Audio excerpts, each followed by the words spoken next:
Welcome back to the Sean Miller podcast. Now, both of you have played each other in the Sweet 16. And Chris, since it's your birthday and you are the guest on this show, we're going to start with you in 2017 in San Jose. Yeah.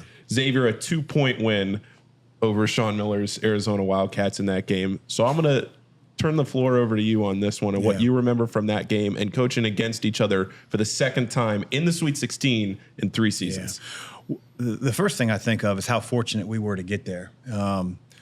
Xavier fans will remember, and we had some tough news when Edmund Sumner went down, and it's just, we had lost 6 in a row.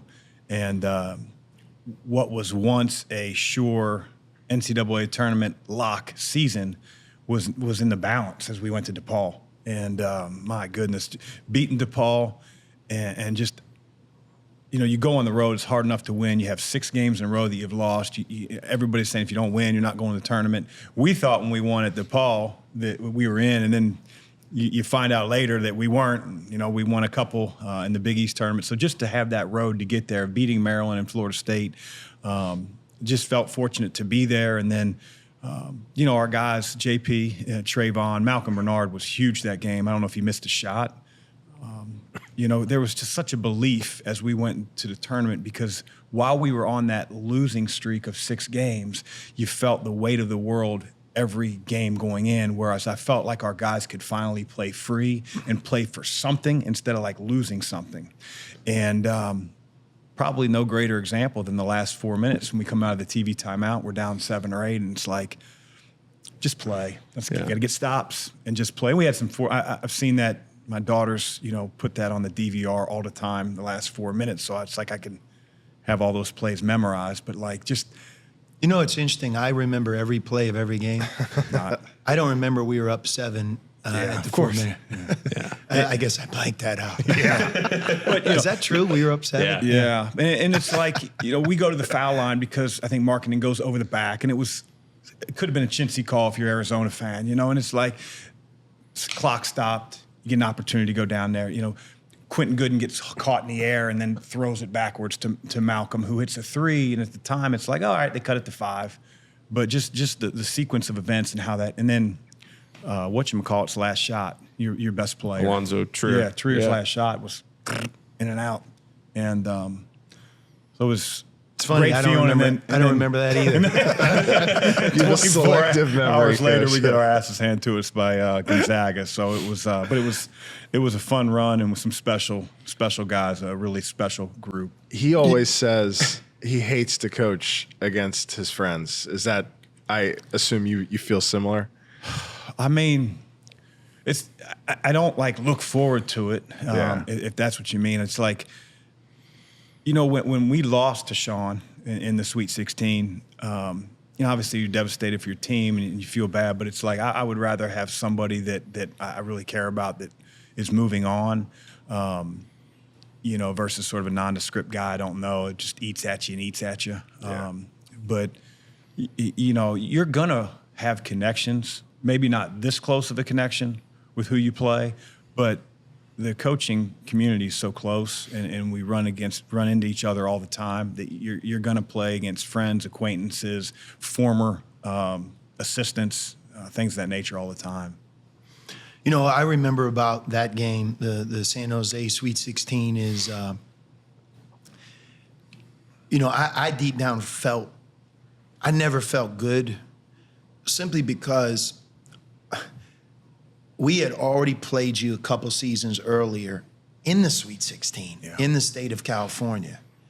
And it's like you have a couple guys who are young on that first team who are now your best players 2 years later. And it's like a do-over. And the familiarity with you guys and what we were doing, in my mind, isn't advantageous to the favorite. And the other part of it is, it's like, I'm watching the bracket and, who I think you were playing Florida State and whatever. And I'm like, there's no way we're going to end up playing Xavier again. I think if it was just once. I felt the same way when I walked by Florida State and when the teams were walking by each other, going to the practice court. Yeah, it was unreal. I've never seen a team that imposing. But then I saw you guys beat Florida State and it was almost like, God, we got to do this again. I mean, that's how I felt. I wish I didn't feel that way, but I thought, your zone defense. Yeah. And, you came up with it. Was it that year or a year earlier? It was the year we played you the first time in Staples Center. Matt Stainbrook was a great player, not a great defensive player, very intelligent, smart, but had trouble moving his feet. We decided, sort of go with an unorthodox 1-3-1 and put him on the bottom just to keep our best rebounder. Yeah, it was great. I mean, from just a coaching perspective, it was really, really unique. And I was worried about you guys doing that. J.P. McCura is such a unique defensive player. We didn't have what I would call like a true point guard on that team. We had the tough guys, combo guards, and then Parker Jackson Cartwright against the zone was smaller. And I was like, God, that zone. And sure enough, I thought you guys, when you put it up against us, you almost negated Lowry Markkanen to some degree. A little bit. I think that was a big part of it. And the other thing, Chris, from if we're talking basketball perspective, if you're a coach listening to us right now, your scheme with Trayvon Blewett, where you would always have him set a screen off the ball, but it was like a trick. It was like he's only setting it so that you would switch or get off his body, and the next thing you know, boom, he became the shooter. And we were aware of it. And I'm telling you, we overthought it. Because it was like, look, anytime Trayvon Blewett sets a screen, I don't want you to help. You just kind of stick on him because the play's for him. And then what you started to do in that game, I can remember like it was yesterday, well, if they're never going to help, we'll just hit the cutter. Right. And that's what started to happen. I think it was a guy like JP coming off a curl, and there's nobody there, and he's shooting these layups. And I remember saying, I need a timeout to go practice, come back in an hour, fix a couple things here. Yeah. But, at the end of the day, in the tournament, there's always two things that I think stand out. Most of the time, you win or lose not on the first shot, but on a second shot or like a loose ball play or something. It's not the set play you ran or the coach ran against you. It's a player making a play, or you give up a rebound and he quick pass. How many times have you seen that loose ball? Oh, pass to the corner, 3, game. Or it's a player rising to the top of his game. Yep. And at the end, you're like, oh, man, I didn't realize he had that many. And I thought Trayvon Blewett, in a Sweet 16 game of that magnitude, he took his game to the highest level. And but I will say this, when you beat us, it was a hard loss for our program and everything about it. But I did have the feeling you talked about, and I was like, you know what, at least these guys are moving on to the Elite Eight, and I'm happy for them. Yeah. One thing it sticks out to me from that game that we haven't talked about is the last bucket from Sean O'Mara, that kind of over-the-top pass down to him. High-low. That high-low, yeah. And he kind of split a couple of guys and just laid it in. Yeah. And Sean O'Mara is somebody that always, to me at least, came off as this guy that was just quiet, unassuming, went about his business, but progressed from somebody that didn't get a lot of minutes his freshman and sophomore year, but was a tremendous asset to the team by his senior year, shot free throws exceptionally well, and then came up in the biggest moment in that game. It was interesting because, we had a timeout right prior to that. And as the guys were walking back on the floor, I had given, we were huddled as assistant coaches, head coach, and okay, this is the play we're going to run. We go in the huddle, we tell them. As guys are dispersing, I start to say in my mind, like, it's too long developing. We need to go quick so we can go 2 for 1. So as they're walking out, I changed the play. I said, I can't remember the name of the play call, but it was a high-low, which allowed us to hit. Quentin cut to the corner, and quickly we're in the play. If they front or they're 3-quartered on the high side with Sean, because Trayvon's on the other side, or he's the passer, his man will be pressed to him. He'll have a little, if he can get open, and he'll have an ability to sort of throw the high-low pass, and that can only be 8-10 seconds. And then whatever happens on their end, at least we'll get the last shot. And so we roll the ball out, and if you remember, Quentin let it go almost to half court before he touched it, gave us the opportunity to have 2 for 1. Thankfully, we didn't need it, but I don't know if Sean knew that Markkanen was behind him and missed the ball by like this much. He almost stapled it on the glass, but Sean was huge his whole entire senior year for us. I mean, you're going to get overlooked when you have Hall of Famers like JP and Trey on the team, but Sean was huge not only in that game, but in the tournament in general. Before we get to the game from 2015, I want to ask you about what ended up being your last game as Xavier's head coach, the Florida State game, because we talk about playing teams, the same teams in the NCAA tournament. Xavier, you put on, especially in the second half in those last 15 or so minutes. It was like a clinic. Yeah, one of the most exceptional offensive performances that Xavier, at least in recent memory, that it would stick out. And then to have to get matched up again in the NCAA tournament, the selection committee, and they can say forever that there's no storylines or whatever. But look, you put Florida State back in that bracket in that 8-9 game, and you win the first game as a number 1 seed, but you get matched up with Florida State again in the same kind of vein as what we were just talking about. What was that like? Well, it's interesting because, so much of what we got against Florida State the first time when we won, by a large margin was because they didn't switch their 5 on so many actions, whether it was a ball screen, whether it was an off-the-ball screen, and there were some things that we could do where we knew the 5-man would sort of be in trouble based on him never switching. Leonard completely flipped that the next year. They started switching 1 through 5 everywhere on the floor and have done that all the way up until now. And that hurt us. It didn't allow some of our set plays to be as effective as maybe they were the year before because you didn't know who was going to be matched up with who. The other thing, and I'll go back to this, and I know Xavier fans will support me in this, J.P. McCura's 4th foul was complete baloney. I mean, we were, I think, up 9. If I'm not mistaken, with about 7.5 minutes left. And we were in the 1-3-1, and their best player had the ball at half court, didn't see JP. He's a little bit past half court. And JP knocked it from him like he normally does and took a dribble, and he was already crossing half court. He had a layup by 30 feet, and the referee called the foul at that point. Put them at the line, a 1-on-1. It was JP's 4th foul. Lead goes to 7. And now it's a different feeling rather than being up 11 with arguably your best player that night on the floor still and feeling good to now he's on the bench for at least 3 or 4 minutes, only up 7. That one will haunt me for a long time. Yeah. All right, Sean, now you go back to 2015, the Staples Center, Los Angeles. That was the Matt Stainbrook Xavier team. But for you in the Sweet 16, what was that game like for you to be on the winning end of that? I mean, it was great. That's what it's all about. But look, I knew that those guys had a great season, and we had a chance to win a national championship, and we had that type of team, and I knew it was going to be a really difficult game. So, a couple things. One, Coach Mack here had Matt Stainbrook shoot a 3-point shot on the first play of the game. So I knew that he was playing games with me in my mind because I'm telling you, if that ball would have gone in, I know that's interesting that you I knew remember you did that on purpose because it's like he doesn't shoot threes and look at him. He's going that let it fly mentality, and and look, that's the part of the tournament. Heavy favorite, pressure of the world. You got better get to the Final Four. Are you ever going to get to the Final Four? And this 7-footer like heaves the 3 in and out. I remember thinking, oh God, but we tried. So. That's one. And number 2, one of my favorite players that I've coached during my time is T.J. McConnell.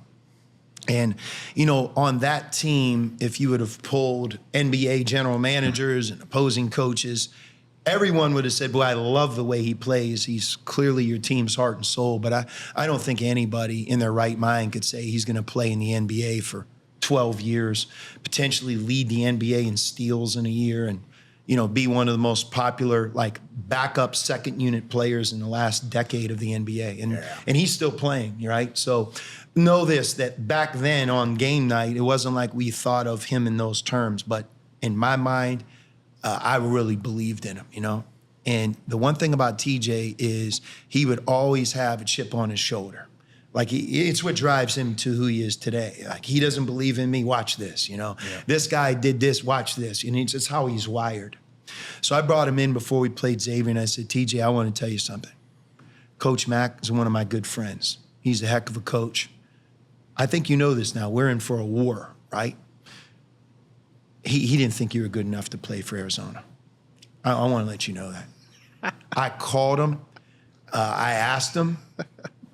Number 1, he didn't think you were tough enough. I made that up. Number 2, I don't think he thought you could shoot the ball. I don't know if he thinks in a game like this that you're wired to win. No wonder he didn't shake my hand in the post-game line.